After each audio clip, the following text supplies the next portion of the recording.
বলছো একটা সারপ্রাইজ আছে? হ্যাঁ, এটা গত 2 দশকের মধ্যে খুঁজে পাওয়া গেছে।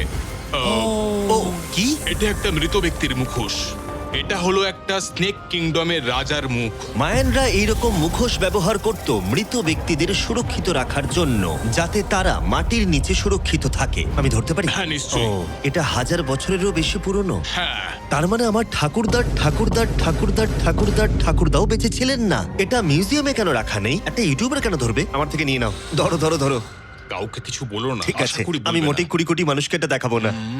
এই অভিযান এখানেই শেষ, কিন্তু আমরা আছি প্রাচীন মন্দিরে ঘেরা একটা বিশাল শহরের একেবারে মাঝখানে। এই ভিডিওতে পরে আমরা অন্যতম সপ্তম আশ্চর্য দেখতে যাব। চলো কিছু খুঁজে দেখা যাক। এই জঙ্গলটা তাহলে বাঁদরে ভর্তি, অনেক সাপও আছে, এমনকি জাগুয়ার অনেক মানুষকে মেরে ফেলেছে। স্নেক আইল্যান্ড থেকে কিন্তু আমরা বেঁচে ফিরেছি, তো আমি দাঁড়াও, কিন্তু এটা দাঁড়াও। নিয়ে একদমই চিন্তা। ওটা কি একটা বাঁদর? Sir, sir, sir!